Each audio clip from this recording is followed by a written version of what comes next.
Bom dia, boa tarde, boa noite, boa madrugada, caso for. Sou eu, Sérgio Luiz, mais uma vez aqui no canal Direito Conciliador. Um prazer imenso estar mais uma vez aqui com nossos internautas. Hoje eu tive o prazer e a honra de ser entrevistado na Mídia FM 98.5. É uma rádio que trabalha na Cidade Baixa, aqui na Bahia, e foi bastante motivador e também muitos questionamentos de diversos caminhos, como o do Ministério do Trabalho, o da Defesa do Consumidor, foi bastante debatido, a Constituição Federal também, na área da educação. Foi muito proveitoso. Nós tivemos lá um diretor de uma escola pública, nós tivemos lá um empresário da área de cosmético, um empresário da área de piscinas, também e alguns telespectadores presentes, e valeu. Então, foi muito importante falar da arbitragem, falar da conciliação, mostrar os meios. Tivemos bastante ouvintes que fizeram perguntas, foi muito proveitosa, estou muito contente. E voltei para aqui, para o canal Direito Conciliador. Mais uma vez, a honra e a nobreza do Dr. Carlos Martinez, que conforme foi combinado no programa passado, que nós iríamos falar sobre a área penal, né?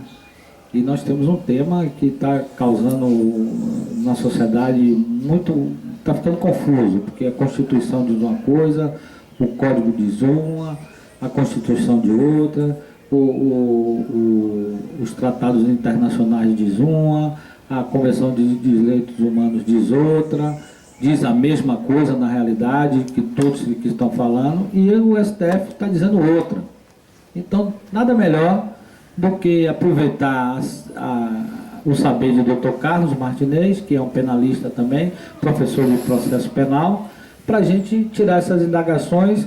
E tem outra também, muito importante, que é o princípio da bagatela, que eu gostaria que fosse mencionado aqui por ele. Doutor Carlos, boa noite, boa tarde, bom dia, boa madrugada, caso for. Que honra! Hoje eu tive... Olha, você já foi convidado, viu?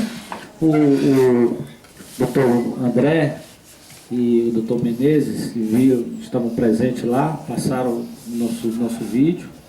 E ele gostou muito do senhor e pediu para ele convidar para uma palestra. O dia, inclusive, ele disse o dia que vocês quiserem, está aberto. Está aberto, convidou para a gente fazer um programa juntos lá também, na rádio dele. É uma rádio bastante... tem um público muito bom. O público é o nosso público, é o público que tem problema. Doutor Carlos, fala um pouquinho desse STF aí, doutor. Se ele está certo ou está errado, doutor. Nossos internautas, o meu boa noite, bom dia, boa tarde, boa madrugada, porque o programa é 24 horas no ar, no canal YouTube Direito Conciliador. É um prazer estar aqui com todos os senhores e as senhoras, para que nós possamos levar um conhecimento, um processo educacional do direito. Eu acho que a sociedade conhece bem o direito, que debate bem o direito, é uma sociedade que é uma sociedade mais civilizada. Muito importante o conhecimento. Então, a finalidade do programa é uma finalidade educacional. Nós estamos buscando um processo que é um processo educacional. Conforme o Sérgio falou, o STF, em decisão muito recente e inédita, determinou que, após o julgamento do segundo grau, nos tribunais de justiça dos estados, tribunais regionais federais, se possa cumprir a pena como execução provisória. Evidentemente que notem o termo, execução provisória, porque a pena definitiva só é cumprida depois do trânsito em julgado. É isso, cara. Não é verdade? Isso. Mas isso tem duas moedas, o lado tem duas moedas. O primeiro é a Constituição Federal, que tem que ser respeitada. Então, ninguém será preso, privado dos seus bens ou de sua liberdade, senão por meio do trânsito em julgado. Então, a regra é, felizmente ou infelizmente, a regra constitucional é a liberdade. A exceção é que é a prisão. Então, existem alguns pressupostos no Código de Processo Penal que autorizam as prisões preventivas, as prisões provisórias. Essa modalidade agora da prisão provisória, depois da decisão de segundo grau, ela, por um lado, ela traz um reflexo para a sociedade de que a impunidade diminuiu. Porque, por exemplo, agora mesmo nós temos o governador, ex-governador de Rondônia, me parece. Rondônia. E que a esposa está como governador, e ele foi condenado em segundo grau e já está com a prisão decretada. Então, também está pegando peixe grande. Por outro lado, vai pegar as pessoas também, né? Pessoas mais simples, mas que não têm tantos recursos para se defender. E em segundo grau, embora seja julgado por um colegiado de 3 ou 4 desembargadores, mas a historicidade do caso, ela está no primeiro grau, na mão apenas de um juiz monocrático. Isso é extremamente perigoso, porque o juiz monocrático poderá errar, que é natural, e que ocorre muito, não só no Brasil, mas no mundo, e o tribunal não tem a historicidade dos fatos. E não existem outras instâncias para que a pessoa possa rever essa decisão. E ela já começa a pagar uma pena. Aí nós teríamos o princípio da antecipação da pena, que não é constitucionalmente aceito. Bom, de todas essas nuances aí que nós estamos vendo, é o que se apresenta no Brasil com uma vantagem, mesmo que possamos dizer que há um desrespeito à Constituição Federal, mas, por outro lado, existe uma questão de sensação de impunidade, já que o Brasil, diante o processo judicial ser um pouco demorado, infelizmente gera essa sensação de impunidade. Então, por outro lado, no senso comum, gera a sensação de impunidade, gera a sensação de aplicação de uma pena a uma pessoa que cometeu um delito. Supostamente um delito. Mas como o ministro Marco Aurélio falou muito bem, essa pessoa recebe então essa prisão provisória. Imaginemos que o STJ, ou o próprio Supremo Tribunal Federal, reveja essa decisão e considere a pessoa inocente. Isso depois de anos na cadeia, nós vamos ter também ações contra o Estado, de indenizações, etc. Então a situação ela é complexa, ela é complicada e ela é de difícil solução, porque nós precisamos de punidade, principalmente para aqueles maus políticos que conseguem se apropriar da verba pública. Não é uma verba privada, é pública, é de todos nós. Então ele se apropria e são milhões.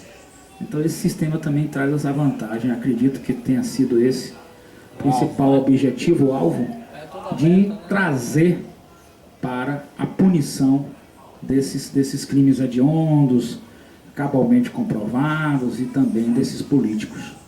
Mas infelizmente pode gerar injustiças com aquele cidadão que tem menos recursos e menos condições de se defender e que poderia recorrer e poderia ser inocentado. Então eis aí as vantagens e desvantagens. A gente fica realmente dividido. Mas na questão da Constituição, infelizmente viola a Constituição Federal. Esses serão argumentos ainda que irão parar na esteira do Supremo Tribunal Federal e do próprio STJ, e acredito que vamos aguardar as decisões aí que virão dessa decisão soberana da Corte Máxima, o egrégio Supremo Tribunal Federal.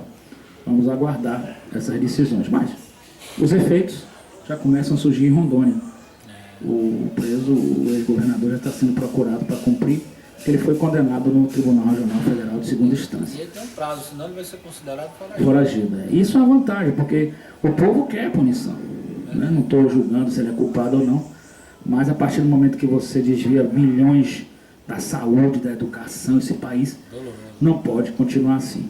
Muito se critica também a Operação Lava Jato, mas por outro lado, ela tem feito uma coisa histórica para a nação. Então a gente fica no dilema: o formalismo do direito ou uma verdade, entre aspas, supostamente real e uma justiça mais rápida. Então a gente tem essa divisão, fica dividido. Ficamos então conflitados como cidadãos e como juristas também. Então é uma coisa que hoje você veja que a sociedade toda apoia a Operação Lava Jato, e realmente ela tem surtido efeitos, mesmo que possamos dizer que tenha ferido alguns formalismos, mas buscamos o que no direito real? No direito penal, a verdade real ou o rigor dos formalismos? Porque, na realidade, se não fosse essa operação, nós não saberíamos de muita coisa que está acontecendo aí, né? E há muitos anos, né? É há muitos anos e com dinheiro público. É. O que é mais grave, Sérgio, e o senhor está me ouvindo, é que é com dinheiro público. Então é um crime que é terrível, né? Infelizmente, após aquelas manifestações de rua, que pediam crimes hediondos para esses políticos que desviam verba pública, houve aprovação no Senado, pelo Renan naquele momento, foi para o Congresso e até agora ninguém se fala mais nisso. A população pediu crimes hediondos, uma lei, crimes hediondos para os políticos, enquadramento nos crimes hediondos para os políticos que desviam verbas. A própria população pediu, passou no Senado para dar satisfação à sociedade e parou na Câmara, e é preciso que a Câmara também desenvolva isso. Mas não sei se eles têm interesse em desenvolver isso, né?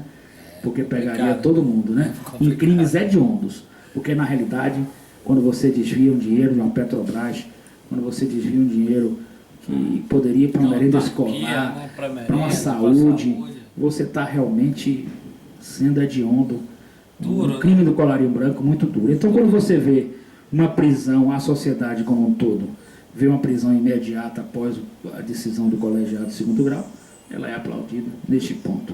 Mas, por outro lado, como você diz, às vezes um crime de menor potencial ofensivo, uma bagatela de um rapaz que roubou carne certas vezes, que estava acompanhando o caso há 8 meses preso, que roubou um pedaço de carne, que às vezes é para comer. Então, realmente, esse lado também gera injustiça. O direito em si, para ele gerar justiça, ele é muito complexo. Porque ele tem 2 lados da moeda, 3 lados da moeda, ele tem multifaces. Então, a gente não pode nunca dizer quando é que nós vamos ter justiça no direito, porque o direito sempre tem as suas próprias injustiças pela própria essência do direito. Então, a gente vê também, por outro lado, essa injustiça. Caberá aí aos tribunais de justiça, com um senso de extrema sensibilidade, aplicar essa lei para realmente pessoas que tenham cometido os crimes de forma reiterada, crimes hediondos, crimes dos políticos. Então, e procurar também ter a sensibilidade de outros casos que não devem ser levados a termo. E o próprio ministro Marco Aurélio falou também, o outro ministro Lewandowski também falou, que caberá também aos tribunais tomar decisões, porque a decisão do Supremo não é vinculativa. Então tem esse lado positivo. Vamos aguardar desdobramentos da lei. Dia a dia. Mas, de qualquer maneira, a gente não pode dizer nada nesse país, porque acreditamos que existam avanços importantes para a nossa sociedade, não é, Sérgio? Claro. Avanços importantes no direito penal. Claro. Porque o direito penal tem uma dualidade, a verdade real ou os formalismos da lei. E as suas consequências. Sua consequência. Então, quando você comete um crime, principalmente dessa monta do dinheiro público, deve ser bastante castigado, né? Deve ser bastante punido e buscar meios de ressarcimento aos cofres públicos. Veja bem, doutor, quando nós começamos hoje, mais cedo, né? Ontem foi nas faculdades, nos bares, com os colegas, o assunto do momento é esse. É o STF e sua decisão. Aí eu vim trazendo para o senhor a bagatela, como é que fica no caso, né? Tudo bem, a gente entende como é que fica no caso, porque, não, mas a bagatela não é considerado, mas suponhamos que um esquecimento, um erro, o que é que vai acontecer com ele? Nós já sabemos, mas isso o senhor vai me responder já, porque o senhor também falou de uma coisa, que talvez o alvo, toda meta tem um alvo, um grande livro para você ler, toda meta tem um alvo, talvez o alvo seja esse, as consequências, como o senhor falou, de algumas indenizações, depois que descobri que aquele elemento não é tão nocivo assim, foi ou perdoado, ou agraciado, ou provado que ele não cometeu aquele delito, aquele ato. E outro lado também nós temos uma lei de 1941, que é o Código Penal. E nós temos uma Constituição de 1988. Então, tem um vácuo muito grande. Existe um projeto para poder atualizar o Código Penal. Está difícil dele sair, porque tem muitas arestas a serem aparadas e muitos querem, muitos não querem, as interrupções. E essa decisão acelerou alguma coisa para a renovação do Código Penal? Sim, acredito que sim. A partir do momento que nós temos um imbróglio desse jurídico, eu acho que força com que os legisladores tenham realmente uma posição de modificar. Mas, evidentemente, que nem a modificação na lei infraconstitucional poderia alterar a Constituição Federal neste ponto, porque é uma cláusula pétrea. E uma cláusula pétrea, ela não poderia ser modificada. São os direitos e garantias fundamentais do cidadão expressos no artigo 5º da Constituição da República Federativa do Brasil, de 1988. Então, não acredito que possa ser modificada. Mas uma modificação do Código Penal que possa gerar uma exceção. Por exemplo, a regra é mais uma exceção para uma prisão preventiva, uma nova modalidade. Ela seria a prisão preventiva, não a comum, mas a prisão preventiva provisória, oriunda de uma decisão de segundo grau, quando houvesse elementos, indícios da gravidade do delito e da periculosidade do agente. Acredito que nós poderíamos, então, concretizar, harmonizar mais com a Constituição Federal. Uma lei dessa. Uma prisão preventiva provisória, oriunda de decisões de segundo grau. Acho que seria uma exceção à regra, e nós, não a regra, mas uma exceção, que nós poderíamos, então, aplicar quando o agente oferecesse periculosidade e quando o agente infrator representasse um crime de extrema gravidade para a sociedade, como os crimes hediondos, e aí poderia-se até já aproveitar a brecha para enquadrar também a modificação dos crimes hediondos para os que cometem o desvio de verba pública, porque quando você tem um dinheiro seu, você faz o que você quiser, é um direito privado seu, né? Você tem seu dinheiro, você gasta como quer, faz como quer, ninguém pode interferir em sua vida privada. Não. Tá certo? O Estado não interfere. Agora, quando você tem um dinheiro público, Sérgio, um dinheiro que não é seu, você administra em nome da sociedade, da população. A favor do povo. A favor da sociedade, do povo.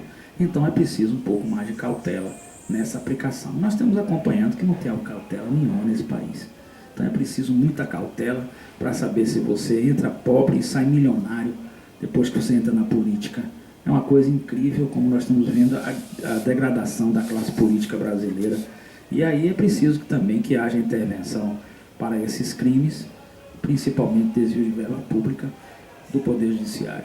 E é preciso também que haja punição, porque senão a sensação é de impunidade, né? Então essa modificação legislativa pode vir, um pensamento meu, e pode adequar melhor essa prisão sem necessidade de... sem ela ser a regra, né? Mas ela poder ser aplicada, né? Porque hoje você, se tem um agente, uma pessoa que representa a periculosidade da sociedade, você pode ter uma prisão preventiva, é exceção à regra, né? E você pode ter também da decisão de segundo grau.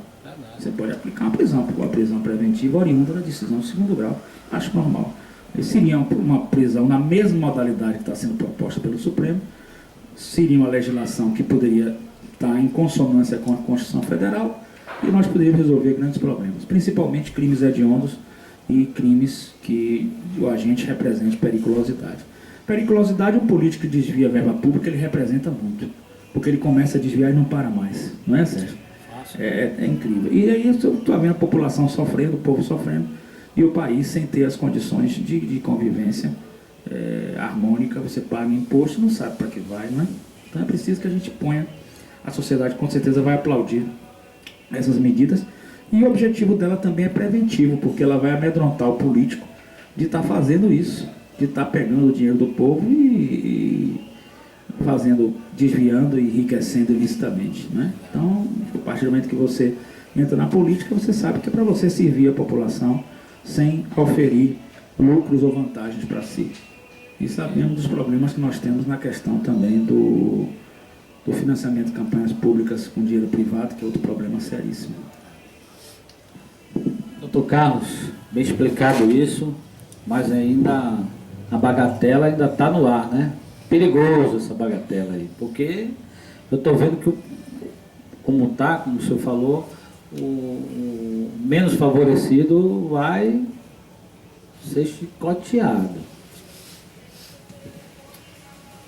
Mas eu acho que a partir do momento que nós possamos ter essa nova legislação, que o STF sinaliza como uma decisão sem vínculo, mas que com certeza nós poderíamos ter futuramente a legislação nesta linha, que eu tenho um pensamento meu, eu acho que o juiz também tem condições de sensibilidade de perceber que alguns crimes, quando ocorre réu primário, de bons antecedentes, crimes com potencial lesivo baixo, crimes de bagatela, ele poderá com certeza oferecer uma medida alternativa, uma medida, digamos assim, que possa prestação de serviços à comunidade, uma medida mais socioeducativa, né? Do que uma medida de encarceramento, de prisão, etc. Em muitos casos até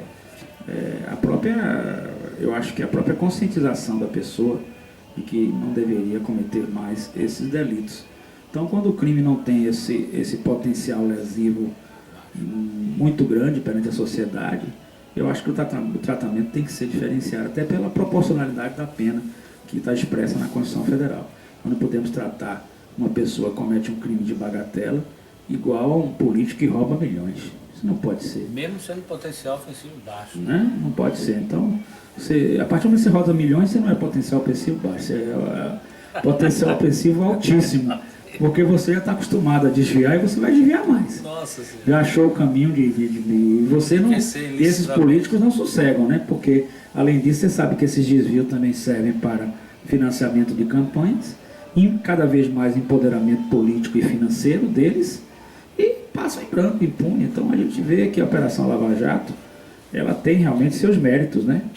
E a coragem dessas pessoas de estarem fazendo isso, desses profissionais estarem fazendo isso.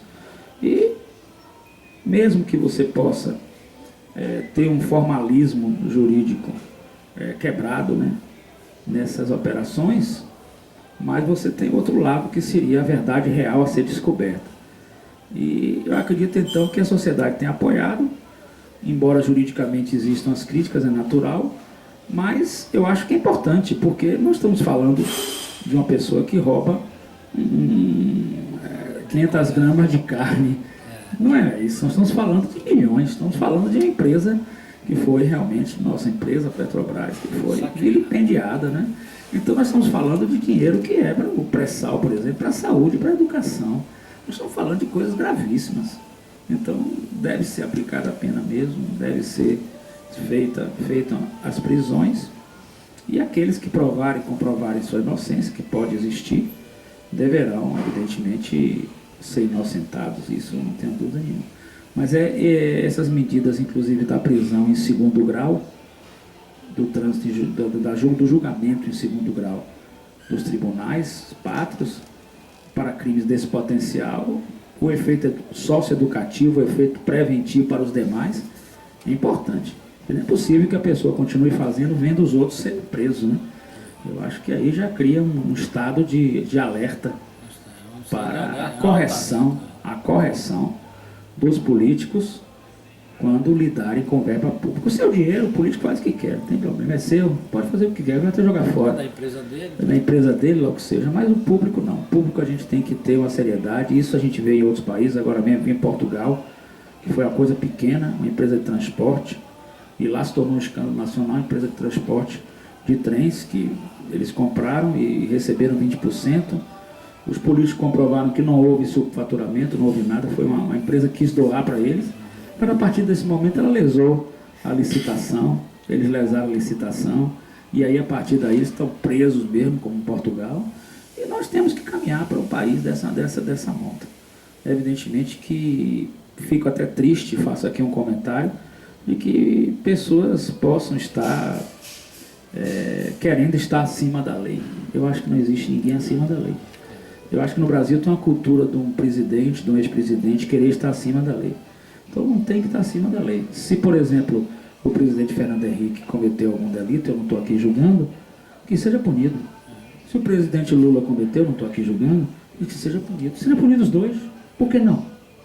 Se tiver um terceiro, um terceiro. Se tiver um quarto, um quarto. Verdade. O presidente, o primeiro-ministro, não me lembro bem, o Sócrates, em Portugal, ficou preso 1 ano e 4 meses ou 6 meses. Foi mesmo? Ou em Portugal não é brincadeira.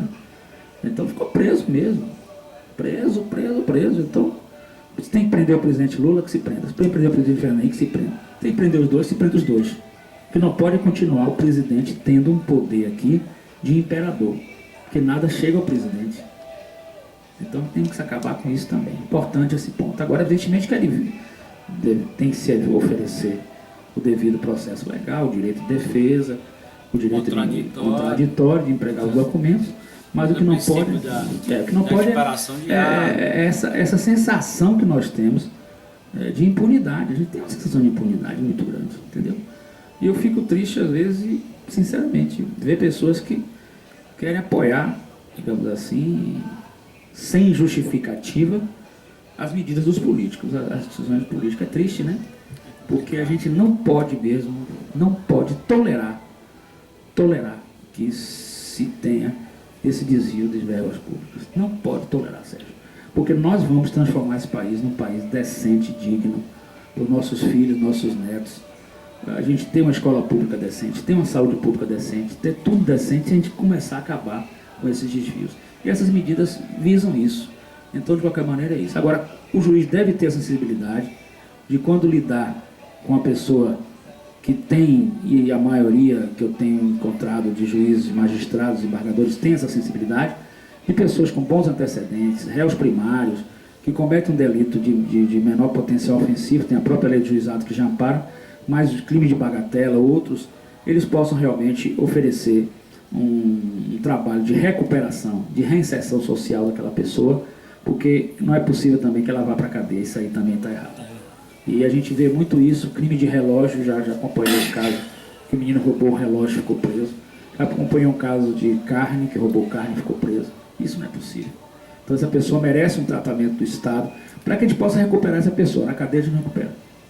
Na cadeia não recupera. Então essa pessoa tem que direito. Agora, quando a pessoa já é reincidente, oferece periculosidade à sociedade, né? Crimes de gravidade social, aí infelizmente nós poderemos pensar, desde quando esteja embasada, fundamentada, porque toda decisão judicial tem que ter fundamentos jurídicos, indícios fortes, né, que possam comprovar, para evitar a prisão de inocentes, nós poderemos realmente levar ao cárcere, tem que ser levado.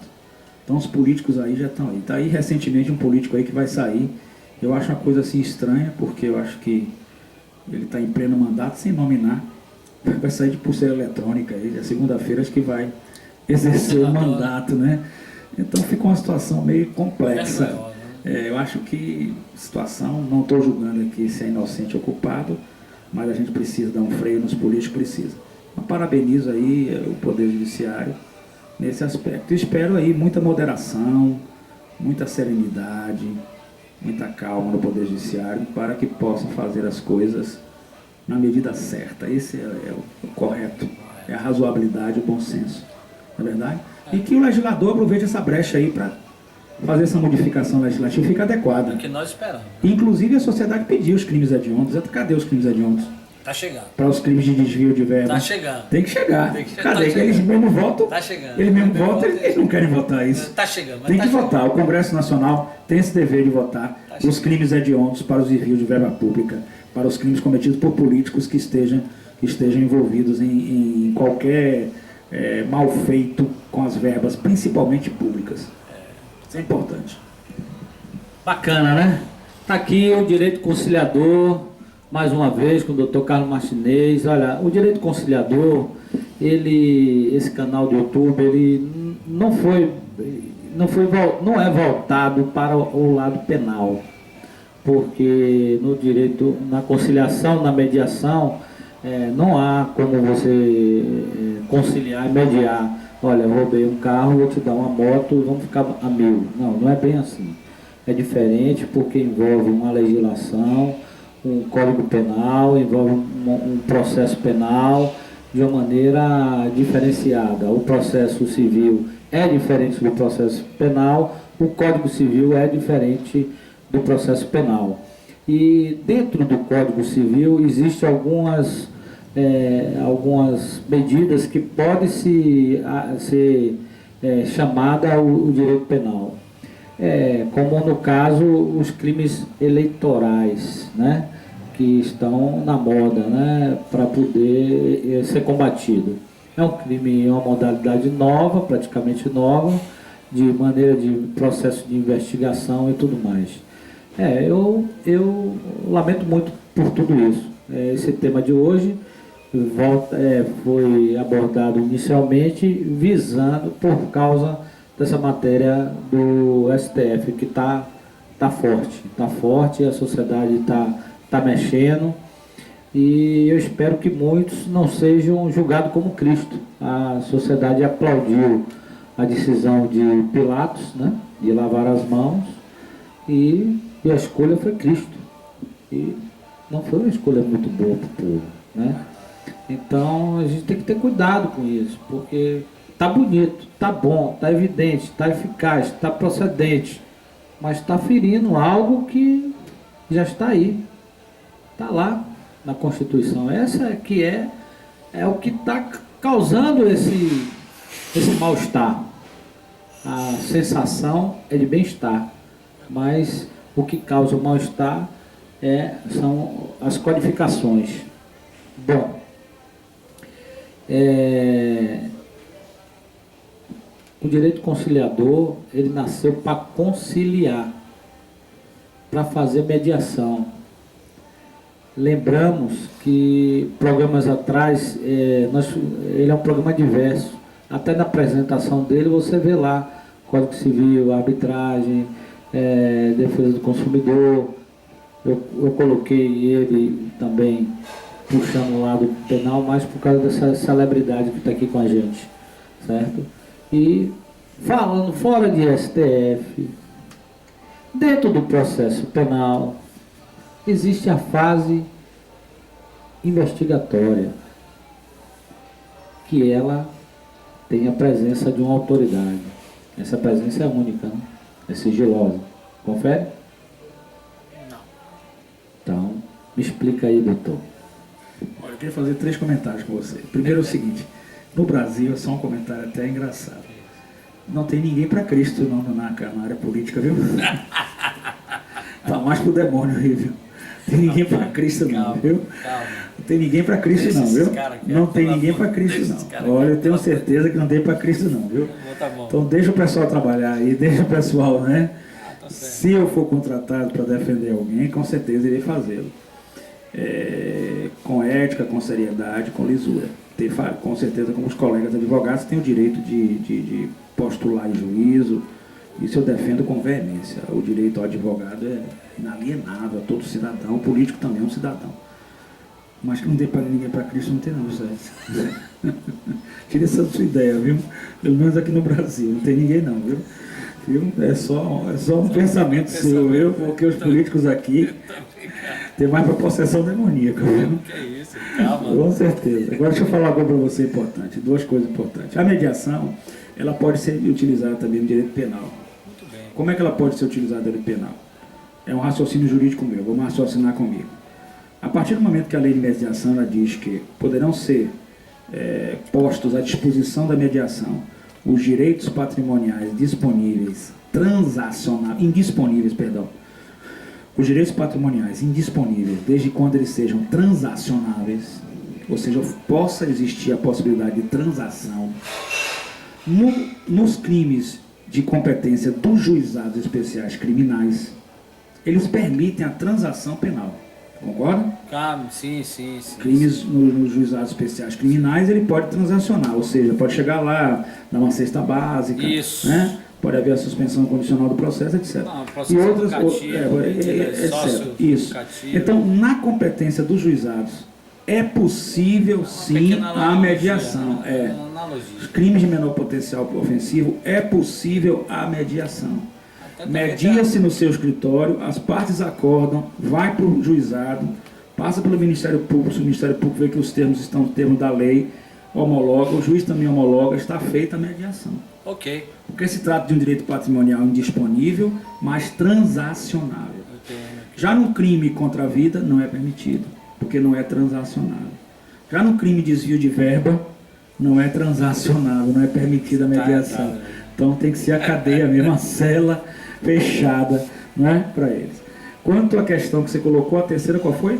Na mediação, o processo investigatório. O processo investigatório no Brasil, ele necessita de autoridade, ele ele é necessita- sigiloso. justamente, ele não é sigiloso.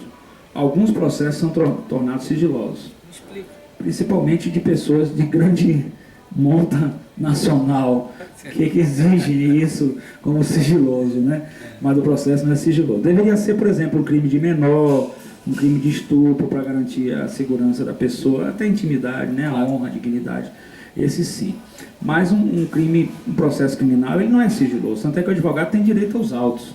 Sim. Existe uma súmula vinculante do Supremo Tribunal Federal, que é a súmula número 14, que permite ao advogado ter acesso a todas as provas já Ele produzidas. só é sigiloso Já quando produzidas. vem alavancado de lei. Infelizmente, em alguns colegas delegados, aqui eu rendo homenagem aos colegas delegados da Polícia Civil, da Polícia Federal, que eu tenho muita honra de falar para eles, porque eu tenho assim um tratamento muito respeitoso com todas as autoridades, e a recíproca tem sido verdadeira comigo. Eu tenho tido muito respeito das pessoas e procuro respeitar também. Mas é preciso atenção, porque muitas vezes são descumpridas essas prerrogativas dos advogados, o que prejudica a parte, o cliente, o constituinte, a pessoa que constituiu você como advogado. Nós temos algumas precipitações e erros que são naturais de seres humanos, porque nós temos no jurídico, infelizmente, uma função egóica do ego muito grande, né? E evidentemente necessita de muita cautela no processo investigatório para poder agir. Também no processo de investigação dos políticos, também a cautela.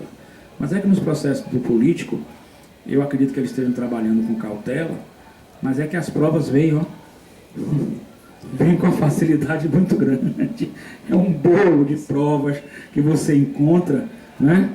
Com propriedades, construções dessa propriedade. Você tem uma propriedade, mas não é sua, é de amigos. Depois se constrói, se faz reforma. Tem outros que tem filho no exterior, aquele outro anterior, né? Tem filho no exterior e manda milhões pro rapaz, casado com a jornalista. Agora mesmo surgiu esse escândalo aí, né? Ele é pobrezinho. E aí a gente não sabe, não quero julgar essas origens, mas as provas vêm dos políticos com mais facilidade nos outros processos. Então, a autoridade tem que tomar providência, não tenha dúvida nenhuma, indiciar e partir para o Ministério Público.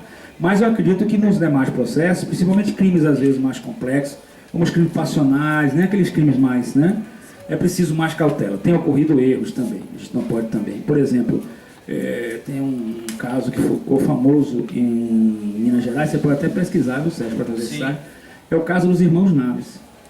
Eles foram, inclusive, torturados na época, Getúlio Vargas, né? Foi o maior erro judiciário do Brasil. Eles foram torturados na época, eles foram presos 18 anos, e depois a vítima, que supostamente ele teria matado, essa vítima reapareceu viva. Nossa! E eles foram considerados inocentes. A mãe morreu de desgosto, morreu de derrame, o pai ficou paralítico. Não tem dinheiro que pague um sofrimento desse. Então, essa cautela para esses crimes, ela é mais importante, ela é muito importante, Muito essa bem cautela. lembrado. E nós temos também o caso famoso da Escola Base em São Paulo, né? Eles foram presos, Arrasaram a vida. arrasaram, acabou a vida do japonês e da japonesa, e depois ficou provada a sua inocência. E o doutor delegado, nosso colega, que apareceu muito na mídia, perguntado sobre as provas, ele diz: eu não quero ter a própria prova. Aí fica complicado. E agora desapareceu, não acho que não exerce mais, fica em função administrativa, desapareceu completamente depois do maior erro do Estado de São Paulo, que foi o caso dos irmãos Naves. Eu acredito também que no caso Nardoni, a perícia foi 11 vezes a um local. Então eu não canso de falar que houve erro, houve precipitação no caso Nardoni. Não posso dizer quem seja o criminoso, não estava na cena do crime, mas houve muita precipitação. Por exemplo, a imprensa disse que o tenente Neves, no caso Nardoni, chegou ao local logo depois do crime. E a imprensa mesmo divulgou que o comandante da Polícia Militar do Estado de São Paulo disse que averigou e ele chegou 15 minutos depois do cometimento do crime. Qual é o criminoso que vai ficar esperando 15 minutos? Já tinha ido embora. Então, um erro. E mais, pasme, Sérgio, que você não sabe, o Tenente Neves, meses depois, a polícia descobriu uma quadrilha de pessoas que fazia pedofilia e o cliente era o Tenente Neves, o mesmo tenente que comandou a operação dos Nardoni. Então, 11 vezes a perícia lá. Esse tenente, com esses erros todos, me torna obscuro o processo dos Nardoni. Então, pode ter ocorrido um erro judiciário, pode ter mais alguém envolvido nesse crime, não sei. Ficou muita dúvida no crime Nardoni. Agora, outra coisa muito importante também no crime Nardoni. Além do caso do Tenente Neves, além das perícias que foram feitas, né, pairou dúvida nas testemunhas, né, que ouviam uma hora o menino chamando para papai, a menina chamando para papai. O próprio Jorge Sanguinetti, foi o perito deles, né, contratado pela defesa, fez várias contestações, inclusive sobre a esganadora, que a menina não teria sido esganada. Bom, várias dúvidas pairou. Então, é preciso que o processo de investigação, principalmente esses processos mais delicados que envolvam DNA, que envolvam as perícias, eles possam ser mais esmiuçados e julgados com mais cautela, para que não haja também uma mídia muito forte em cima desses processos e as autoridades às vezes querendo aparecer. Existe muito erro da polícia. Também existe um Estado brasileiro que não aparelha bem as perícias na polícia, entendeu, Sérgio? Existe a falta de estrutura da própria polícia, porque o Estado alguns estados não estão investindo corretamente no aparato policial. Existem várias questões aí que envolvem a questão policial. Mas é preciso cuidado nos inquéritos, porque eles são a base. Porque o Ministério Público não vai sair para investigar. Então a polícia já recebe aquilo lá. Mas quanto às provas obtidas nos processos dos políticos, elas vêm de forma assim avassaladoras e de uma clareza solar. Um cidadão que ocupa o cargo de maior monta no Brasil, tem propriedades, são de amigos, visita não sei quantas vezes, umas histórias estranhas. A esposa que tinha recebido de uma construtora, um negócio assim meio estranho. O outro anterior a ele tem o filho com a jornalista, manda milhões, a jornalista fica no exterior. A gente fica numa situação que é preciso punidade, para ambos, se for o caso. Eu acho que tem que acabar com a impunidade. E outra coisa, nós temos que agir com naturalidade. Se houver necessidade da prisão de quem quer que seja nesse país, que seja feito. Por que só o pobre da esquina, da periferia, é que é preso, Sérgio? Por quê? Porque o presidente da República não pode ser preso, o ex-presidente da República pode ser preso, o ex-anterior não pode ser preso. Prerrogativa. São os dois. Que prerrogativa? A sociedade quer justiça, quer essas verbas públicas mais respeitadas. Nós estamos numa farra do dinheiro público brasileiro e o povo sofrendo. Isso não pode continuar. O judiciário está agindo bem e eu acho que as investigações agem bem também neste ponto. E as delações premiadas, embora tenha muita crítica jurídica contra elas, mas elas têm tido efeito também, surtido algum efeito. Evidentemente que é questionamento se é prova, se não é, evidentemente. Mas se há delação e há o indício, aí a coisa se casa. Mas com referência aos crimes que exige mais uma perícia apurada, como o DNA, como a perícia de um crime de morte, o caso Nardoni, o caso da escola base, os erros existem e evidentemente têm que ser corrigidos. Nós temos que corrigir alguns erros que possam ocorrer também nas investigações, desvio de verba, lógico. Mas é porque os políticos haviam abusado há muito tempo, na minha opinião, e tinha que chegar um basta, e esse basta está chegando. Né? Agora, aquele político comprovar sua honestidade, sua probidade, ele pode ser absolvido. Eu acho que por que não? Né? Quando ele comprove sua honestidade, que é uma perseguição política, que ele não tem participação naquilo, que ele não recebeu aquele dinheiro, que ele não tem filho no exterior, não tem relacionamentos com jornalistas, qualquer semelhança é mera coincidência, e que ele não tenha propriedades, né? Realmente, se são de amigos. Se são de amigos, se não são, que comprove. Eu acho que a partir do momento que comprovou, acabou o problema. Né? Ele tem que vir à sociedade e prestar satisfação. Não pode se esconder, não pode querer remarcar, as audiências, não pode querer fugir das audiências, porque isso causa uma má impressão para a sociedade. A sociedade quer o esclarecimento. Nós precisamos de esclarecimento de todas as questões. Mas nos outros crimes, eu acho que a polícia também deve ter cautela, principalmente crime de repercussão midiática, para evitar essa questão, como foi o caso dos Nardoni, que deixou assim muita dúvida na sociedade. Principalmente DNA, o Sanguinetti questionou. Eu acho que falta mais aí o Instituto Médico Legal lá de São Paulo se arvora a ser um instituto muito bom, muito poderoso, ninguém tira seus méritos, não estou aqui para isso também, não é isso? Mas não se arvore muito não fique com ego muito grande não, porque talvez a culpa não seja nem dos profissionais, é o próprio Estado que não dá aparelhagem, né? Mas é preciso mais cautela, mais humildade nessas pessoas que fazem essas perícias, porque muitas das vezes são comprovados erros gravíssimos que prejudicam o cidadão de bem. E é isso que nós podemos prejudicar. Você vê, né? Esse homem aqui, quando fala do penal, ele não para, se empolga e se lembra disso, se lembra daquilo, caso tal, político tal, situação tal. É assim, quando a gente gosta da coisa, é assim. Eu estou caminhando sobre águas muito mais para colocar um certo esclarecimento para o povo do que uma luta política ou do que uma luta voltada a um objetivo financeiro, alguma coisa, nada disso.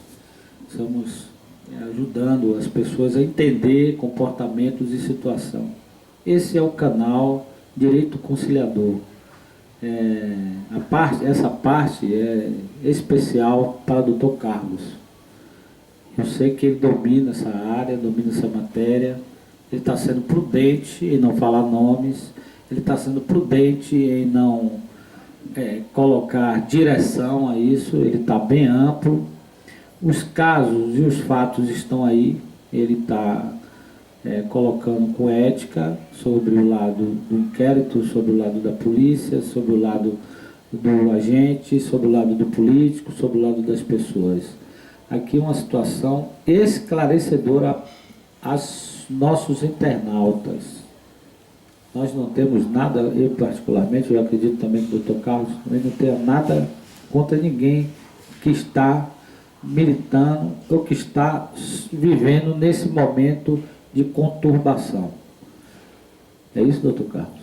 Isso. Então, fiquem tranquilos, o lado A, o lado B, o lado C, que aqui é um lado para poder colocar para a sociedade uma visão da coisa, né?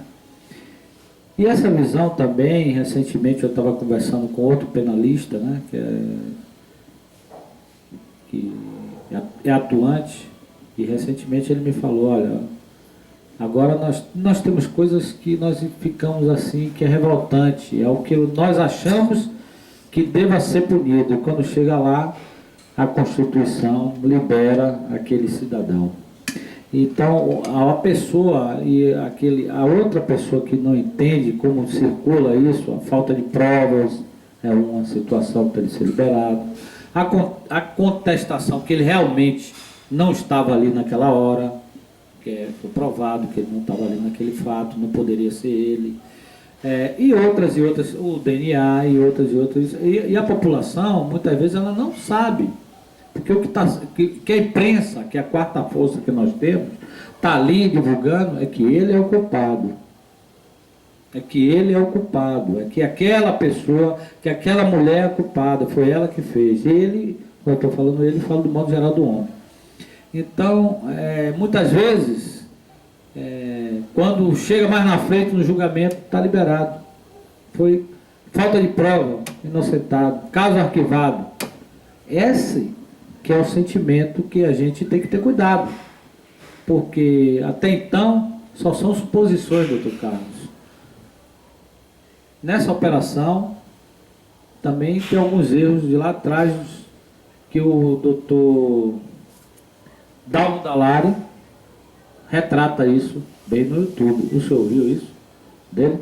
Falando do início dessa operação com Disseu, da prisão de Disseu e outros, e que terminaram o pessoal saindo por por motivo, por cumprir a prisão, outros por serem liberados, como ele mesmo foi liberado, o Disseu, do crime de formação de quadrilha. O senhor soube disso? Pois é, ele foi inocentado num crime desse, de formação de quadrilha. Mas ele ficou preso. Ele passou lá o momento dele.